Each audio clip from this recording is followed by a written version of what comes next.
বলছে এই জগতে আমরা সকলেই মরব, মরব কি না? কারা মরবে না হাত তোলা দেও। তুমি মরবা না, ঠিক আছে, ভালো থাকো, রাধে রাধে। ভাগবত রস ভুব বাবুকা। ভাগবত যদি তুমি শুনতে চাও তাহলে ভাগবতের মধ্যে ঢুকতে হবে তোমাকে। আর ভাগবতের মধ্যে যদি ঢুকে যাও তাহলে তোমার মধ্যে রস থাকতে হবে। এই রসটা কৃষ্ণকে দেওয়ার জন্য, কৃষ্ণকে দেওয়ার জন্য, নেওয়ার জন্য নয়। আমরা অনেকেই বলি যে ভগবান তুমি আমার মঙ্গল করো, এই কথাটা ঠিক না। ভগবান মঙ্গল করবে কি করবে না এটা তার ব্যাপার, তার সন্তান হিসেবে তার কর্তব্য আছে, তাকে আমাদের জন্য তার কি কাজ করা। কিন্তু সন্তান হিসাবে আমাদের কর্তব্য তাকে কতটুকু ভালো বাসলাম, কথাটা ঠিক কিনা? উনি উনার বিচার করবে আমাদেরকে কতটুকু আমাদের প্রাপ্তি যুগ আছে, ততটুকু আমাদের জন্য বরাদ্দ কিন্তু জন্মের আগেই করে ফেলেছে, জন্মের আগেই হয়ে গেছে।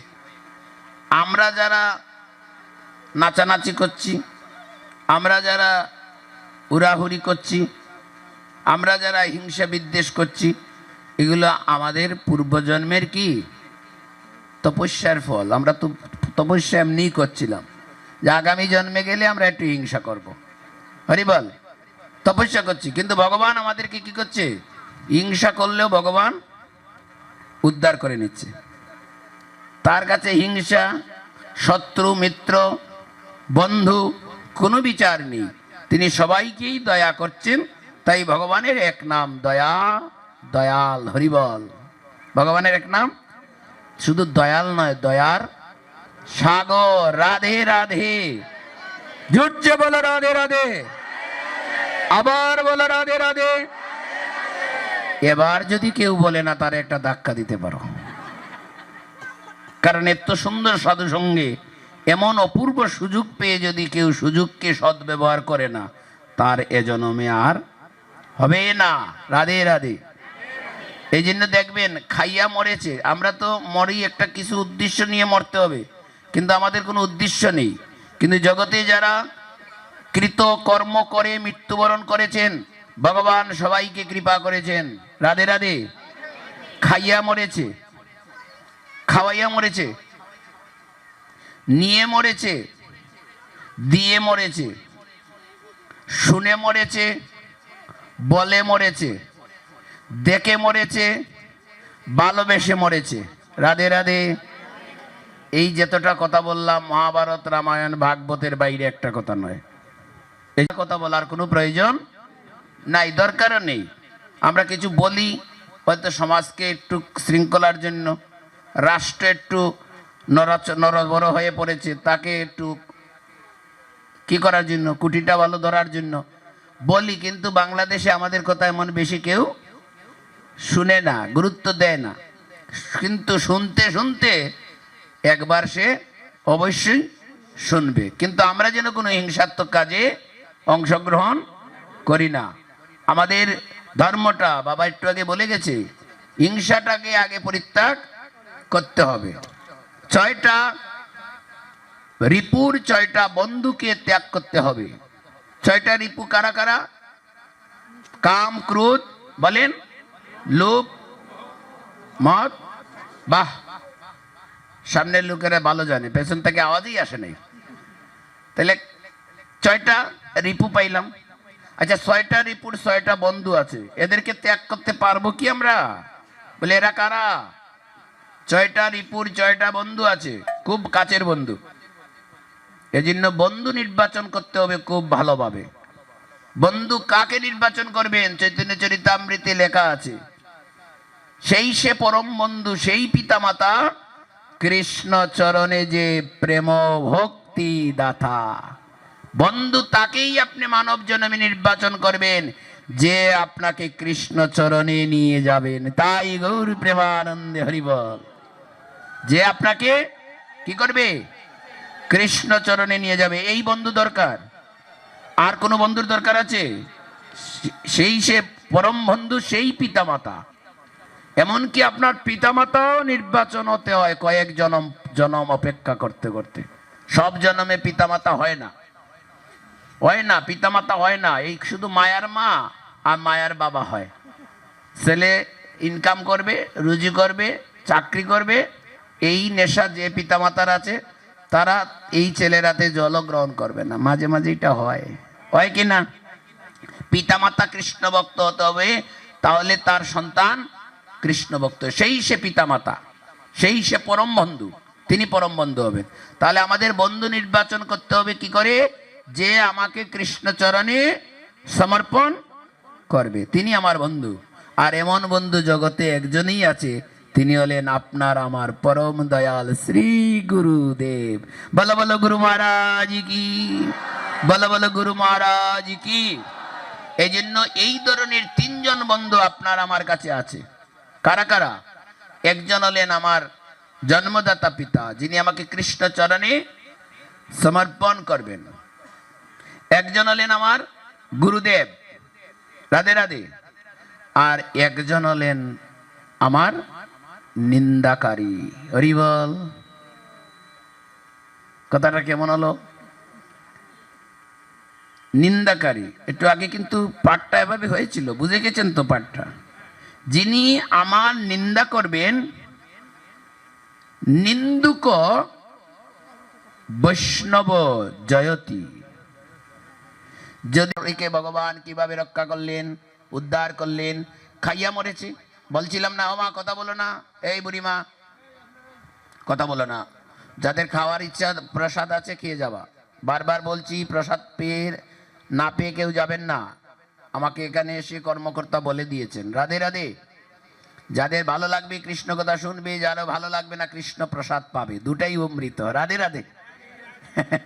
হ্যাঁ, ভক্তের ভগবান, অভক্তের ভগবান। ভগবান সবার ভগবান। আমি কিনে রাখি নাই, আপনি কিনে রাখে নাই, কিন্তু আপনার অন্তরে ভগবান বিরাজ আছে। তাই আপনাকে যতক্ষণ আমি ভালোবাসবো ততক্ষণ আমার ভগবানকে ভালোবাসা হয়ে যাবে। রাধে রাধে। তাহলে খাইয়া মরেছে কে? কে বলতে পারবেন? বললে 5 টাকা দিব, না 50 টাকা দিব। আমরা তো মানুষের কাছ থেকে নিয়ে অভ্যাস, দিয়ে অভ্যাস নেই, তবে আজকে দিয়ে দিব। হ্যাঁ, কে বলতে পারবে খাইয়া মরেছে কে? বকাসুর। রাধে রাধে, খুব সুন্দর হয়েছে। খাইয়া মরেছে বকাসুর। কৃষ্ণরে খেয়ে ফেলছিল না, খাইলো মরল। হরিভাল। তার গতিটা কি হলো? গতিটা কি হলো? কৃষ্ণ চরণে গতি হয়ে গেল। আমার রতিমতি কৃষ্ণ চরণে হয়ে গেল। খাইয়া মরেছে বকাসুর। খাওয়াইয়া মরেছে, খাওয়াইয়া মরেছে কে? পতুনা। রাইট। এগুলো এটাই তো ভাগবত। নিবে দিবে, জানবে জানাবে, শুনবে শোনাবে, এটার নাম ভাগবত। জানা কথাই জানতে হবে, শোনা কথাই শুনতে হবে, তার নাম ভাগবত। সংক্ষেপে, নাম নিবে নাম দিবে, এই তো সাধন। অচিরাতে পাবে কৃষ্ণ, পাবে প্রেম ধন। অচিরাতে পাবে কৃষ্ণ, পাবে প্রেম ধন। তাহলে খাইয়া মরেছে বকাসুর, আর খাওয়াইয়া মরেছে পতুনা। কৃষ্ণের বাইরে, ভাগবতের বাইরে। রাধে রাধে। এবার নিয়ে মরেছে। নিয়ে মরেছে কে? খুব সুন্দর ইতিহাস, ভালোভাবে জানতে হবে। নিজের উদ্ধারের চিন্তা করবে না। যতক্ষণ পর্যন্ত বংশকে উদ্ধার করতে না পারবে ততক্ষণ তোমার কৃষ্ণ প্রেমিক, কৃষ্ণ ভক্ত হওয়া তোমার সার্থক হবে না। নিজের জন্য না। হে গোবিন্দ, আমি তোমাকে ভালোবাসছি, শুধু আমাকে ভালোবাসা দেওয়ার জন্য নয়।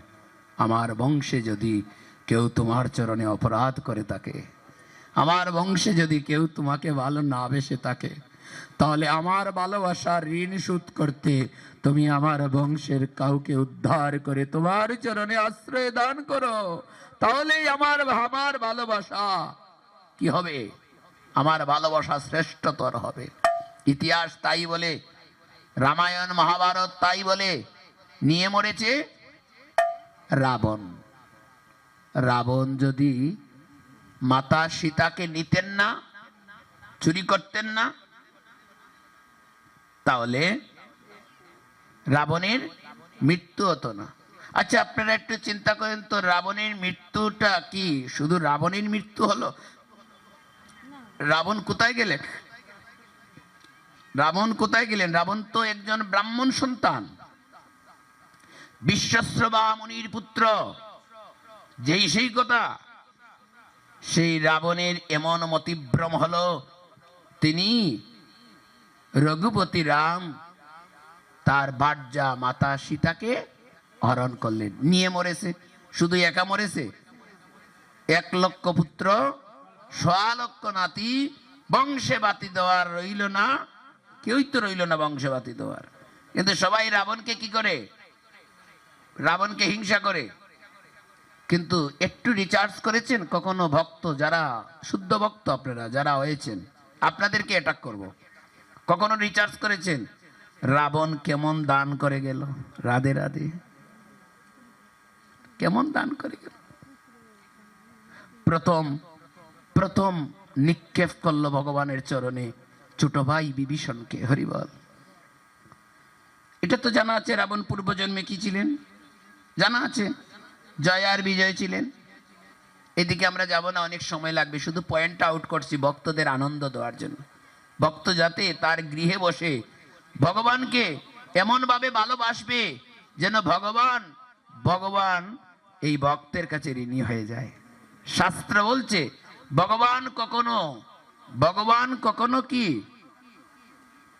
ভগবানের কাছে কখনো ভক্ত ঋণী না, ভক্তের কাছে ভগবান ঋণী। ভগবান ভক্তের কাছে ঋণী, তাই এই ঋণ শোধ করবার জন্য বারবার ভগবান ধরাতলে আসেন কিনা? রাবণের মতো একজন কুখ্যাত অসুর আমরা বলি, কিন্তু ভক্ত বলে রাবণ আমার মতো অসুর বলে তুমি অসুর, আর ভক্ত বলে রাবণ তোমার মতো তো হতে পারবো না, তবে তোমার কৃপাটুকু যেন লাভ করতে পারি। দেখেন কেমন কেমন কেমন রাম ভক্ত রাবণ নিয়ে মরেছে একটা উপলক্ষ। আর প্রথমেই নিজের ভাই বিভীষণকে লাথি মেরে সিংহাসন থেকে ফেলে দিয়েছে। শুধু ফেলে দেওয়াটা দেখছেন আমরা, অনেকে টিভিতে দেখেছে, কিন্তু গ্রন্থ অধ্যয়ন করেছেন কি কখনো? গ্রন্থ অধ্যয়ন করে দেখবেন, ভাই বিভীষণের কাছে গিয়ে রাবণ বললেন, ভাই সমস্ত লঙ্কা যখন পুড়ে গেল তোর ঘরটা তো পুড়ল না, তাহলে তোর ঘরটা যখন পুড়ল না তার কারণটা কি ভাই? বিভীষণ বলল, দাদা আমার ঘর পুড়ল না কারণ কি জানো? রামের ভক্ত হনুমান আসিয়া আমাকে রাম নাম গাইতেই শুনেছে, যার মুখে রাম নাম আছে দাদা তার ঘর কখনো অগ্নি আগুন পুরাতে পারে না। তোর মুখে রাম নাম ছিল? তোর মুখে কি রাম নাম ছিল? বলি হ্যাঁ দাদা, তখন আমার মুখে রাম নাম ছিল, তাই হনুমান আমার ঘরটাকে রামের কারণে আমার ঘরটাকে রেখে দিয়েছে। আরে কি করেছে জানো দাদা? হনুমান রামের ভক্ত দাদা, সে আমার ঘরে চরণধুলিটা দিয়ে রেখে দিয়েছে। যদি কোনো ভক্ত কোনো গৃহে কোনো বৈষ্ণব চরণধুলি দেয় তাহলে সাথে সাথে তার সমস্ত অমঙ্গল দূরীভূত হয়ে যায়, কোনো অমঙ্গল থাকে না। রাম ভক্ত হনুমান আমার গৃহে চরণধুলি দিয়েছে দাদা।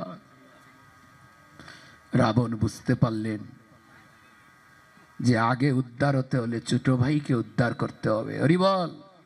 বুঝতে দিলেন না, শুধু বললেন তুই যখন এত রামকে ভালোবাসিস তাহলে আমি তোকে রামের কাছেই পাঠিয়ে দিব। রাধে রাধে।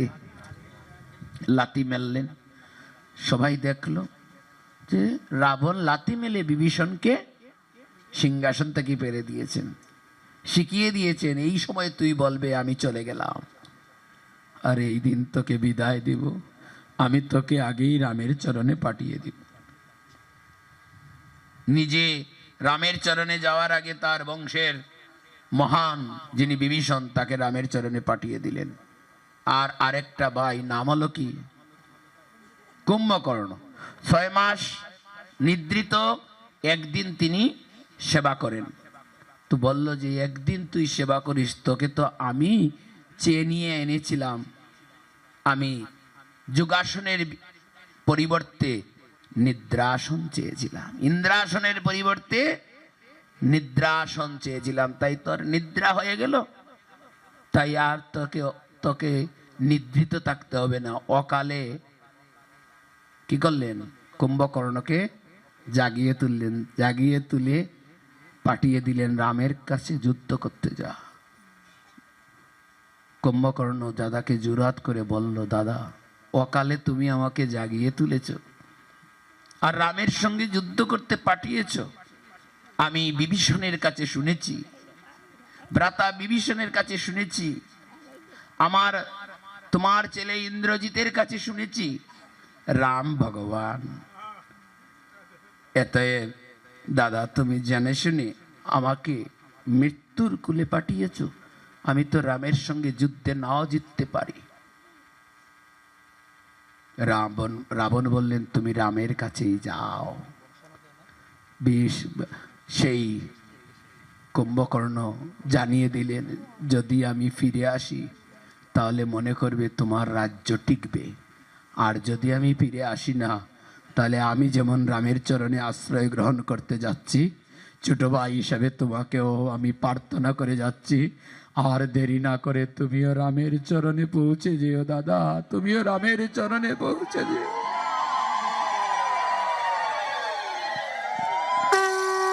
নিজের ভাইকে উদ্ধার করার জন্য নিজের হৃদয়টাকে পাষাণ করে দিলেন রাবণ। এক এক করে পুত্রগণকে হারিয়ে ফেললেন। প্রিয় পুত্র ইন্দ্রজিৎ হারিয়ে গেল। ইন্দ্রজিতের মৃত্যুর পর টনক নড়ে গেল। ইন্দ্রজিতের মৃত্যুর পর তিনি যুদ্ধে যাবেন। এবার তরণী সেন সেই যুদ্ধে অংশগ্রহণ করছেন, বিভীষণের পুত্র। হরিবল। বিভীষণের পুত্র তরণী সেন সেই যুদ্ধে গেছেন। জেঠামশাই তুমি আমাকে বিদায় দাও। তিনি বললেন, ভাই তোকে অনেক আগে পাঠিয়েছি বিভীষণ, কিন্তু তোর পুত্র যদি আমার পরে মৃত্যুবরণ করে তাহলে সে রামের চরণ পাবে না। তাই নিজের ভাইপো তরণী সেনকে পাঠালেন। তরণী সেনের মা বললেন, তুমি যার সঙ্গে যুদ্ধে অংশগ্রহণ করছো বাবা, তিনি কে জানো? বলে, কে মা? বলেন, তিনি রঘুপতি ভগবান শ্রীরামচন্দ্র। বলো বলো ভগবান শ্রীরামচন্দ্র কি, ভগবান শ্রীরামচন্দ্র কি, বলো বলো ভগবান শ্রীরামচন্দ্র কি।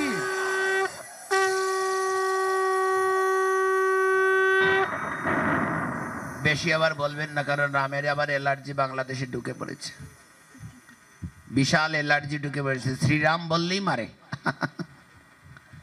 মমতা বেগমের মতো অবস্থা ধারণ করছে বাংলাদেশে। হ্যাঁ, রাধে রাধে। একজন বৈষ্ণব কবি শ্রীরামকে বিদ্রুপ করার কারণে একজন বৈষ্ণব কবি উপমা দিয়েছেন, বৈষ্ণব আচার্য উপমা দিয়েছেন যে এক জায়গার নাম হলো কি, কোথায়? রামপুর। এক জায়গার নাম রামপুর। তো রামের নাম নেওয়া যায় না এখানে, রামের নাম নেওয়া যাবে না। রামের নাম নিলে বিপদ, রামপুর বলা যাবে না। জায়গার নাম রামপুর, কিন্তু রামপুর বলা যাবে না। তাহলে বলতে হবে কি? আপনাদেরকে শিখিয়ে দিচ্ছি, যদি দেখেন কোনো বিপদে ভাবে হয়, তাহলে বিপদে ছলনা করলে কোনো দোষ নেই। রাধে রাধে। এভাবে বিপদ হতে পারে আমাদের দেশে। এক রাম নামে পাগল করে দিছে। রাম নামের কি মহিমা তা বুঝেন? 3 বার রাম নাম নিয়েছিলেন বৈশিষ্ট্য মুনির পুত্র বামদেব, 3 বার নিয়েছিলেন। তার কারণে তার চন্ডাল হইতে হইল। রাধে রাধে। এই জন্য আমাদের বেশি নিতে হবে না, একবারই নিবেন মন প্রাণ ভরে। তা রামপুর তো বলা যাবে না, রামপুর বললে পিটবে, মারবে। তাই একজন গাড়িতে উঠেছে, বাসে উঠেছে, কন্ট্রাক্টর বলছে, দাদা আপনি যাবেন কোথায়, ভাড়া দেন। ওদের রামপুরের কথা তো বলতে পারতেছে না, তো বলতেছে আমি লক্ষণের দাদাপুর যাব। রাধে রাধে। কোথায় যাবে? লক্ষণের দাদাপুর। লক্ষণের দাদাকে রামপুর, বুঝে নিতে হবে। রাধে রাধে।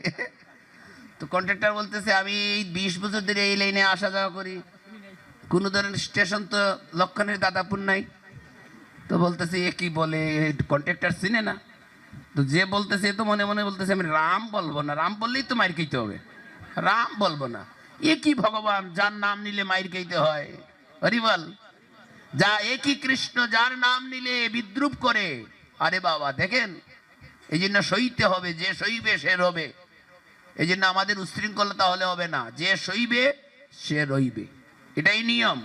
তো লক্ষণের দাদাপুর তো চিনতেছে না, বলতেছে চিনো নাই, সীতার পতিপুর যাব। রাধে রাধে। কোথায় যাবে? সীতার পতিপুর যাবে। ও সীতার পতিকে রাম। এবার তো কন্ট্রাক্টরের রাগ উঠে যাই, তোমার বাড়ি কই?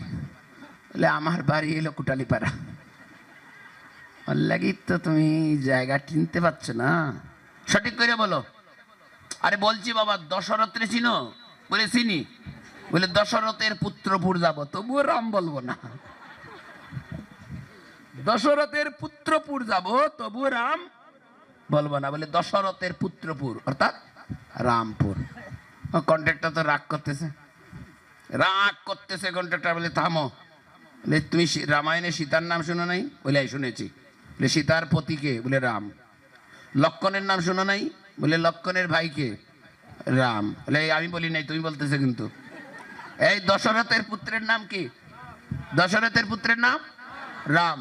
তাহলে কি হলো? আমি পুর যাব, রাম বলবে না, আমি পুর যাব। বলছি বুঝছি, তুমি রামপুর যাবে। হরি বল। বুঝেছি, তুমি রামপুর যাও। বলো ভগবান শ্রী রামচন্দ্র কি। একবার রামপুর হয়ে গেল। রামের এত মহিমা রাবণ জানতেন। তার ভাইপু তরণী সেন মায়ের কাছে জানলেন যে ভগবান শ্রী রামচন্দ্র।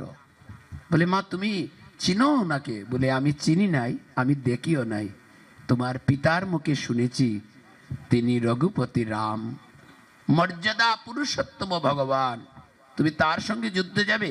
বলে মা তুমি আমায় আশীর্বাদ করো, আমি যেন তার সঙ্গে যুদ্ধ করতে পারি। হরি বল।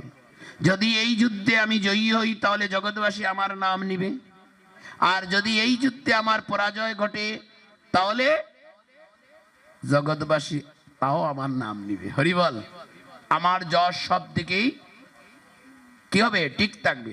তবে তুমি আশীর্বাদ করে দাও। আশীর্বাদ করে দিলেন। কি আশীর্বাদ? বলে আমি তো তোকে আর ফিরত পাবো না বাবা, তাই তোর সর্বঙ্গে রাম নাম লিখে দিলাম। হরি বল।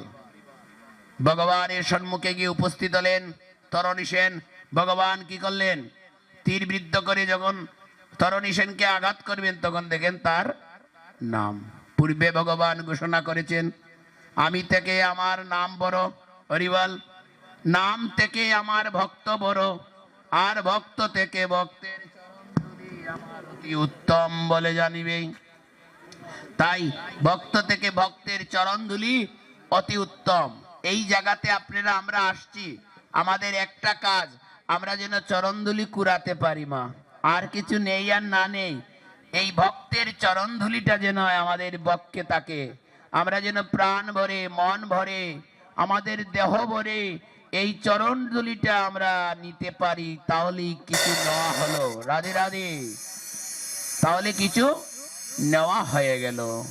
তরণী সেন গেলেন। সংক্ষেপে বলছি, আপনারা হয়তো অনেকেই সময় তো চলে গেছে, আমিও বেশি দেরি করব না। তরণী সেন চলে গেলেন, রামকে বললেন তুমি আমার সাথে যুদ্ধ করো। রাম চিহ্নেও চিনতে পারলেন না, নিজের পুত্রকে পরিচয় দিলেন না বিভীষণ, শর্ত দিলেন যে তুমি তাকে, মায়াবী তাকে মেরে পেল। তরণী সেন বলল শোনো, তুমি আমার সঙ্গে যুদ্ধ করো, তবে একটা শর্ত, এই যুদ্ধে যদি তোমার পরাজয় হয়ে যায় তাহলে এই রাজত্ব আমি ভোগ করব, আর এই যুদ্ধে যদি আমার মৃত্যু হয় তাহলে আমি আমার মায়ের মুখে শুনেছি তুমি নাকি ভগবান। তুমি শ্রীরাম, তুমি নাকি ভগবান। তবে আমার মনের মধ্যে একটা বাসনা, যদি তুমি ভগবান হয়ে থাকো, আমার বংশকে রক্ষা করার জন্য আমি তোমার বিরুদ্ধে যুদ্ধ করব। কিন্তু যদি তুমি ভগবান হও, তাহলে তোমার কাছে আমার প্রার্থনা, এ জন্মে তোমার সঙ্গে আমি কোনো লীলায় অংশগ্রহণ করতে পারলাম না। যদি তোমার হাতে আমার মৃত্যু হয়, তো কথা দাও, আগামী জন্মে তোমার লীলা বিলাসে যেন আমি সাক্ষী হয়ে থাকতে পারি, তোমার লীলা কার্যে যেন আমি সাক্ষী হই। ভগবান কথা দিলেন। সেই কথাতে তরণী সেন বিভীষণের পুত্র রামচরণ পেলেন, আর রাম কথা দিলেন, আগামী ব্রজলীলায় যখন আমি কৃষ্ণ হয়ে যাব, তুমি হবে সুবল সখা। হরিবল। আর আগামী গৌর লীলায় যখন আমি গৌর হয়ে জীবের দ্বারে দ্বারে হরিনাম সংকীর্তন করব, তখন তুমি হবে গৌরী দাস কীর্তনিয়া।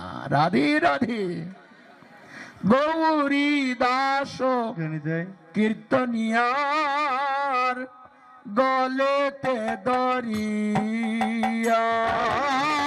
গৌরী দাস কীর্তনিয়া গলেতে ধরিয়া।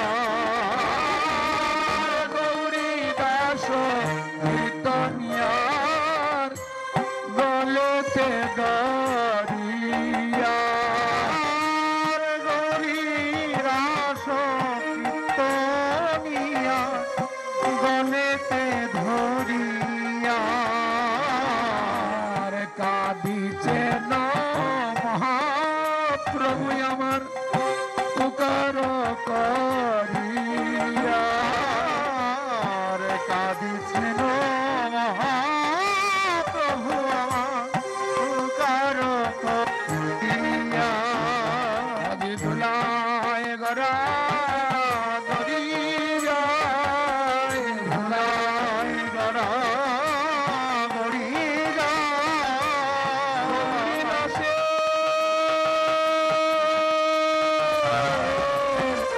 ধুলায় গরা গরিয়া।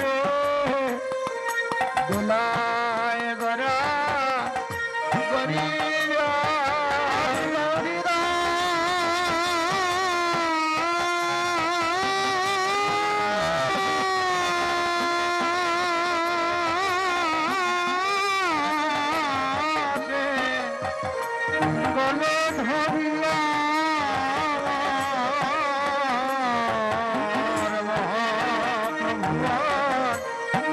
ধুলায় গড়িয়া।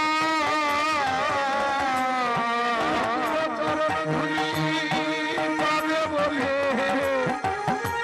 ধুলায় গরা গরিয়া। এই ভক্ত করো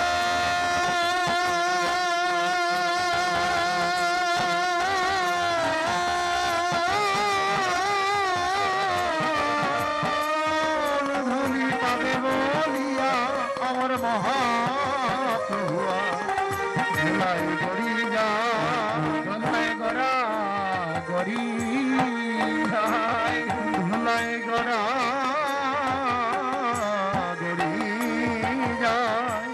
তরণী সেনের ঋণ শোধ করলেন। দেখেন, ভগবানের কাছে কিছু দিলে ভগবান তার ঋণ শোধ করার জন্য এক জন্মে পারে না, জনম জনম ভগবানের ঋণ শোধ করতে লাগে। তাহলে এক জন্মে ভালোবাসলে কি ভগবানকে ভালোবাসা হয়ে যায়? জনম জনম ভালোবাসতে বাসতে একদিন ভগবান আপনাকে আমাকে তার বক্ষে তুলে দিবে। সেই দিন পর্যন্ত আপনাকে আমাকে অপেক্ষা করতে হবে, ভজন করতে হবে, শুদ্ধ ভক্তে রূপান্তরিত করতে হবে। আর কারো প্রতি কোনো বিদ্বেষ রাখা যাবে না। কুকুরকে সম্মান করার কথা বলছেন, এই কুকুরটাকে পর্যন্ত আমাদের ভালোবাসা দিতে হবে। এমনি করে বৈষ্ণব হওয়া যায় না বাবা। বৈষ্ণব হইতে মনে বড় ছিল সাধ, ত্রিনাদ শ্লোকে আমি পড়ে গেলাম বাদ। এমনি করে বৈষ্ণব হওয়া যায় না। বৈষ্ণব হতে হলে প্রণিপাতেন পরিপ্রশ্নেন সেবায়া অন্ততপক্ষে নিজের মস্তক এমনি করে বৈষ্ণব হওয়া যায় না। অসুর পুত্র তরণী সেন পরজনমে সুবল হলেন। সুবল রে তুই আমার পরম সখা, পরম পবিত্র, আমারই মরমিকতা তোমাতে ভেদিত। সুবল হয়ে গেলেন পরম সখা। আর পরবর্তীতে তাকে কি করলেন? প্রমোশন দিয়ে একেবারে এই গৌরমণ্ডলের কীর্তনিয়া তৈরি করে দিলেন, গৌরীদাস কীর্তনিয়া। আমরা কীর্তন আচার্যগণকে হয়তো সম্মান করি না, আর করব কি করে? অনেক কীর্তন আচার্য তো বিড়ি খায় আর কীর্তন করে, বিড়ি খায় আর মৃদঙ্গ বাজায়। মর্ম দিল না যে মৃদঙ্গ বাজাইলো শ্যামলী ধবলী দুটি গাবুই তারা কলিযুগে মৃদঙ্গ হয়ে আসিল। একদিকে গৌরাঙ্গ আর একদিকে মৃদঙ্গ। হরিবল। কৃষ্ণ বললেন আমি একদিকে হব গৌরাঙ্গ, আর শ্যামলী ধবলী তোরা দুটি গাবি হবে মৃদঙ্গ। হরিবল হরিবল। তো এই মৃদঙ্গ যারা ভগবানকে শুদ্ধ পশু দেহ নিয়ে শুদ্ধ প্রেম দিয়ে ভগবানকে নিজের চরণে, নিজের নয়নের জল ভগবানের চরণে অর্পণ করে দিয়ে মৃদঙ্গ রূপ ধারণ করেছে, এই মৃদঙ্গকে যে বাজানির আগে আপনি বিড়ি খান, বাজাইয়া বিড়ি খান, শুদ্ধ ভক্ত ছাড়া মৃদঙ্গ স্পর্শ করা উচিত নয়। কিন্তু কি করব, আমরা কপাল খারাপ, আমাদের কথা শুনলে আমাদেরকে বিদ্রুপ করে, বলে নাকি আমরা সাধু হয়ে গেছি। না রে বাবা, আমরাও সাধু হই নাই, কিন্তু সাধুর কথা শোনাটা দরকার। হরি বল। রাগ করবেন না, কেউ কষ্ট পাবেন না, কিন্তু জগৎ সংসারে আপনার মানব দেহটাকে যদি শুদ্ধ সাত্ত্বিকভাবে গোবিন্দ চরণে দিতে চান, তাহলে তার যন্ত্রটা ধরতে হলে আপনাকে বুঝে সুঝে ধরতে হবে। হরি বল। তাই গৌরীদাস কীর্তনিয়াকে কীর্তনী বানাইলেন। আর আজকে অনেক মায়েরা তাদের বিভিন্ন ভঙ্গি ভঙ্গার মাধ্যমে কীর্তন জগৎকে কলঙ্কিত করে দিয়েছেন। মায়েরা টাকার কথা সবার উপরে, কিন্তু আপনারা যখন আপনাদের ভঙ্গি ভঙ্গা দিয়ে আসরকে অলঙ্কিত করেন না, কলঙ্কিত করেন। লক্ষ্য করে দেখবেন, আমার কথাটা হয়তো কেন ভালো লাগে না, না লাগলেও দেখবেন মনে মনে চিন্তা করে, একটা অষ্টসখীর দল, একটা মায়েদের দল, 7 জন 8 জন 10 জনেই কুল মৃদঙ্গ বাজায়। এই দলটা যখন আসরে উঠে, তখন দেখবেন আসরের চতুর্দিক যুবক যুবতী আবাল বৃদ্ধ বনিতা সবাই কি পরিপূর্ণ। এই দলটা যখন নেমে যায়, আসরটা পাকা হয়ে যায়। এরা কি কীর্তন শুনতে আসলো, না এই অষ্টসখীর দলকে দেখতে আসলো? প্রশ্নটা রেখে গেলাম। গৌরীদাস কীর্তনিয়ার গলেতে দরিয়া কাঁদিয়েছেন মহাপ্রভু, উপকার করিয়ে কাঁদছেন যে তুমি কীর্তন গাও, আর তোমার মুখে কীর্তন শ্রবণ করে আমার কলিয়ত জীব উদ্ধার হয়ে বৈকুণ্ঠে পতিত হবে। আমার কলিয়ত জীব উদ্ধার হবে। তাই কাইয়া মরেছে, খাওয়াইয়া মরেছে, নিয়ে মরেছে। পরবর্তীতে সব শেষে রাবণ ভগবানের চরণ লাভ করলেন। তার আগে কিন্তু তার বংশ উদ্ধার করে দিলেন। হরিবল। এই জন্য যিনি বৈষ্ণব হবেন তিনি কুলং পবিত্রং জননী কীতার্থা। কুলকে পবিত্র করবে, কুলং পবিত্রং, জননীকে কীতার্থ করবে। হরিবল। এই বৈষ্ণবের কর্তব্য, নিজের জন্য না, নিজের জন্য না। আর সুই দিলে ধুই দিলে এগুলাতে জাত যায় না, এগুলো একটু কমাতে হবে, নাহলে আপনি পাবেন না। এমনিই তো নাই, তার মধ্যে আপনার সুইলে জাত যায়। এত জাত কেন আপনার? রাগ করেন না বাবা। বৈষ্ণব ঠাকুর, বৈষ্ণব দেখিলে কি হয়? মনের ময়লা দূরীভূত হয়, হয় কিনা?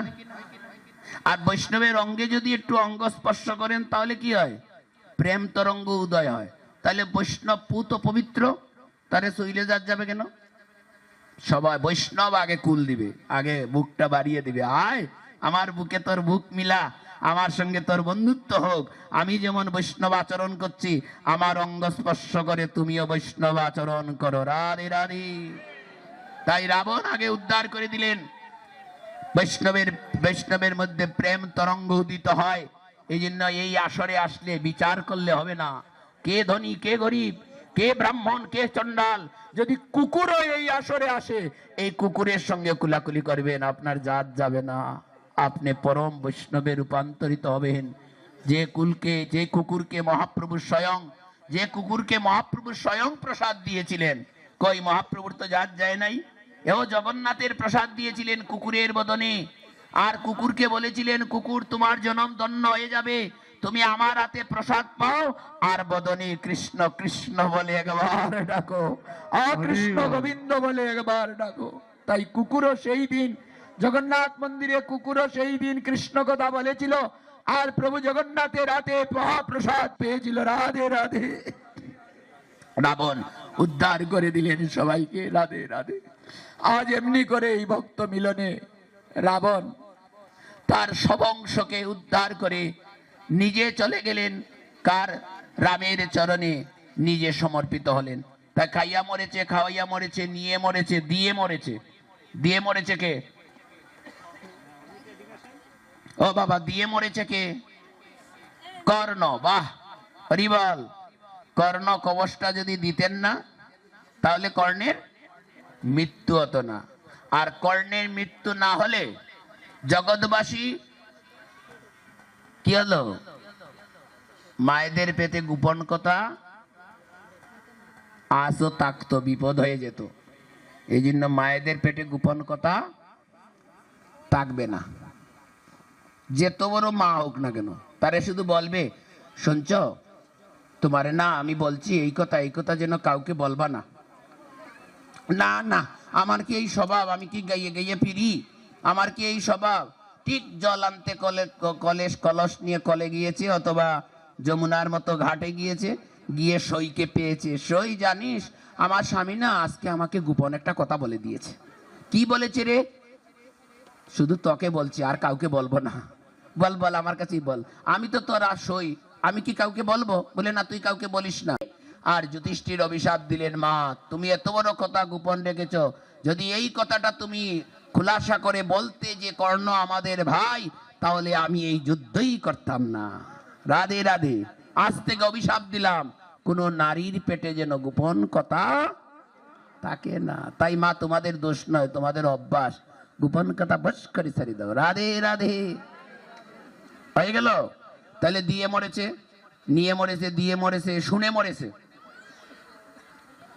বলো, শুনে মরেছে কে? রাধে রাধে। রাবণ তো শেষ হয়ে গেল বাবা। 100 টাকা দিবা তুমি। কে? দ্রোণাচার্য। রাধে রাধে। বলো রাধে রাধে। এই যে আমরা রিপিট করছি, এতে গিয়ে আমাদের জ্ঞান যেমন বাড়ছে তেমন ভক্তিটা উদিত হয়ে যাবে। এই জন্য ভাগবত শুনতে হবে আপনাকে। যত বেশি ভাগবত শুনবেন তত বেশি আপনার মহিমা, আপনি যে মানব জন্ম নিয়েছেন সেই মহিমা প্রকাশিত হবে। এই রিপিট করতে হবে, এখান থেকে আসতে হবে, তাহলে বোঝা যাবে আপনারা ঠিক মতো শুনছেন। এখানে ঠিক মতো সবাই শুনছে না, উশৃঙ্খল হয়ে গেছে। বলো বলো, জগৎবাসীর মঙ্গল কি? বলো বলো, জগৎবাসীর অমঙ্গল কি? তাও জয়।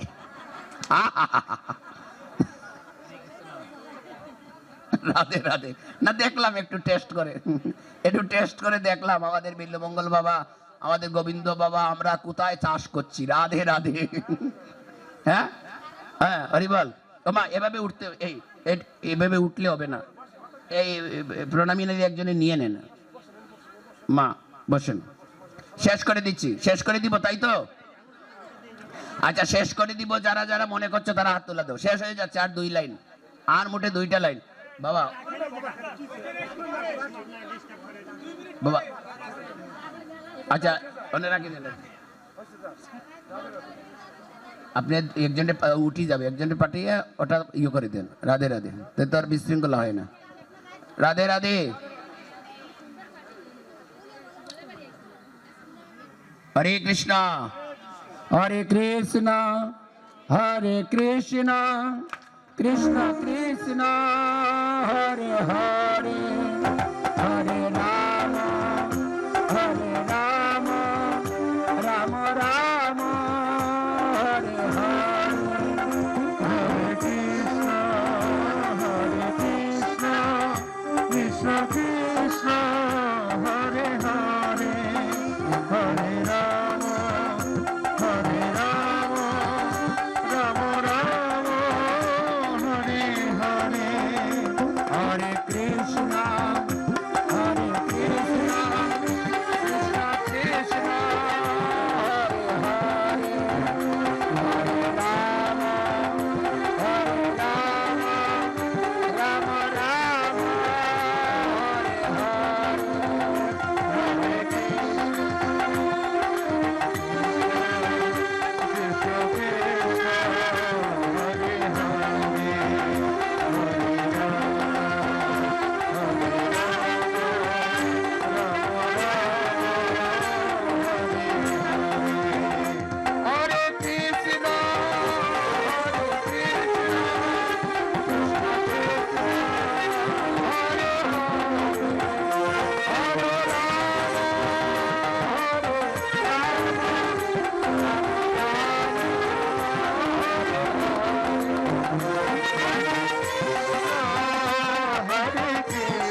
রাধে রাধে শুনে মরেছে,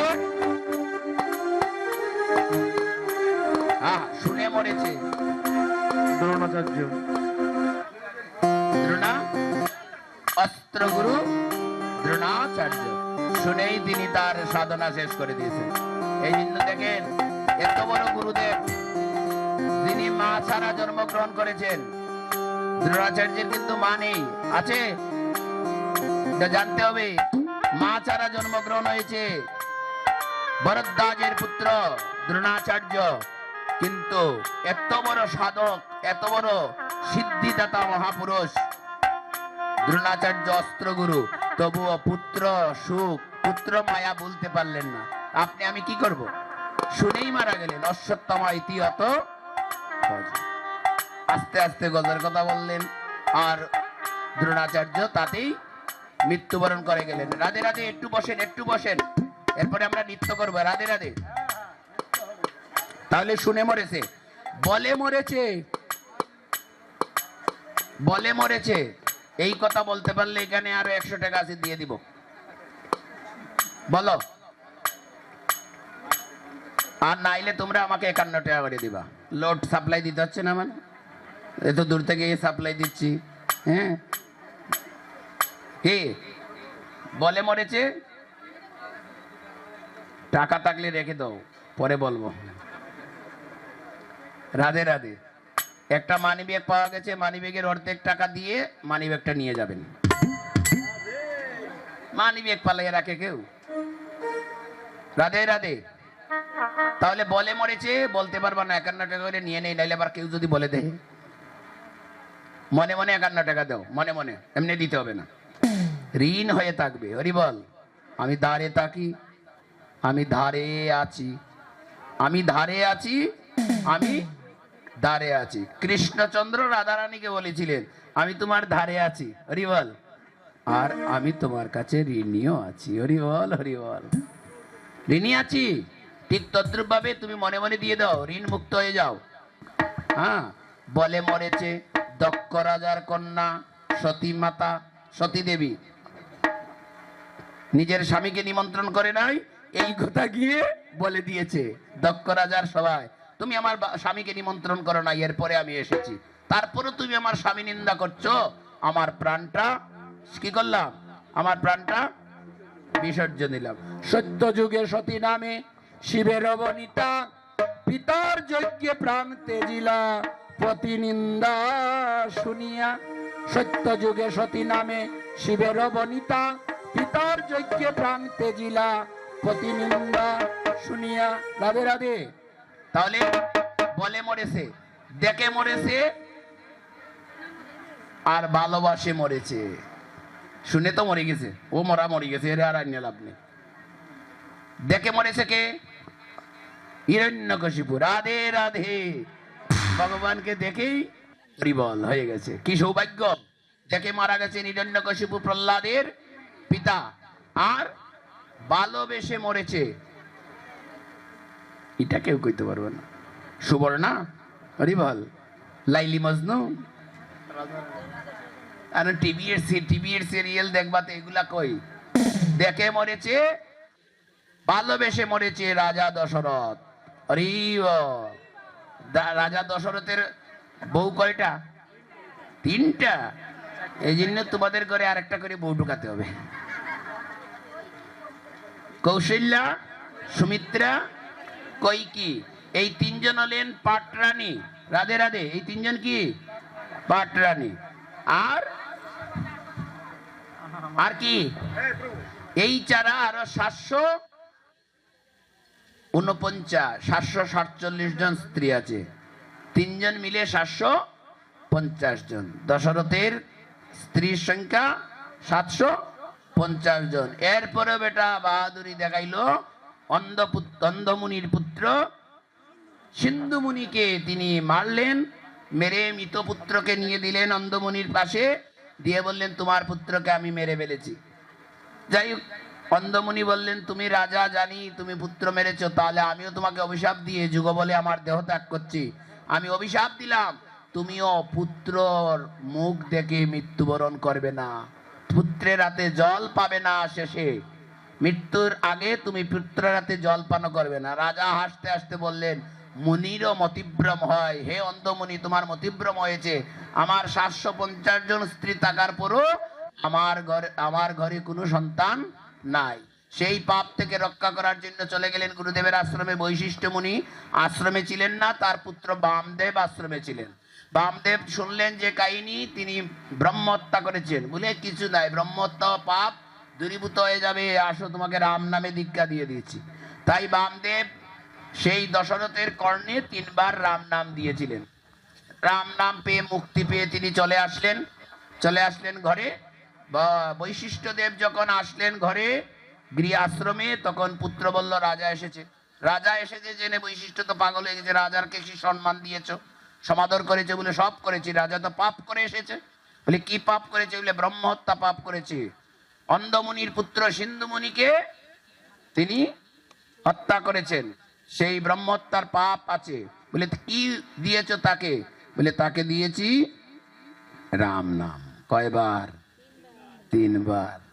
অপদার্থ, আমার ঘরে জন্ম নিয়ে তুই 3 বার রাম নাম দিয়ে দিলে? রাম নামের এত বড় অপমান! আর আমাদের দেশে পাষণ্ড, যারা এখানে পাষণ্ড, নরকেও এদের জায়গা হবে না। আরে বাবা, রামের ব্যানারে রামের মূর্তি নিয়ে তুমি মিছিল করতে পারো, ব্যানারে রামের মূর্তিরে জুতা মারো, তোমার গায়ে কিছু লাগে না? অপদার্থ বেটা, তুই রামের মূর্তি নিয়ে মিছিল করছিস, এটাই তো তোর জয় হয়ে গেছে। রামকে নিয়ে মিছিল করছিস, বিরোধিতে কর আর পক্ষে কর, তোর জয় হয়ে গেছে। রামের চরণে তোর আশ্রয় হয়ে গিয়েছে। আর রামরে জুতা মারছিস, ওর জন্য তোকে অনন্তকাল নরকে থাকতে হবে। তবে রাম যদি কৃপা করে তাহলে নরক যন্ত্রণাও ভোগ থেকে মুক্তি করে দিবেন। একবার বলো জয় শ্রীরাম। যাই হোক, আজকে আমরা এখানেই আমাদের ভাগবতীয় কথা সমাপ্ত রাখবো। অনেক আনন্দ আসিয়া অনেক আনন্দ উপভোগ করছি। বৈষ্ণব দর্শন হয়েছে, বিশেষ করে গৌর গোবিন্দ বাবার দর্শন লাভ করেছি। তারপরে আপনাদের মতো বৈষ্ণবদেরকে দর্শন লাভ করেছি। অনেকেই পরিচিত মুখ আছেন এখানে, অনেক আমার ছেলেরা আছে, সৎ ছেলে, হিংসা করে। এই আরেকটা আসলো, জানাইলই না। পেছনে আরে কয়েকটা আছে, চলে গেছে। মানে সৎ ছেলেদের সঙ্গেও দেখা হয়ে গেছে। আমি তাদের দিকে চাই নাই, কিন্তু একটু চোখ বাঁকা করে চাইছে। কারণ তারা যেমন আমাকে ভালোবাসে চায় না, আমিও চাইলাম না। রাধে রাধে। সবার চরণে দণ্ডবোধ নিবেদন করছি। জয় রাধে। একটা কথা, সবাই একটু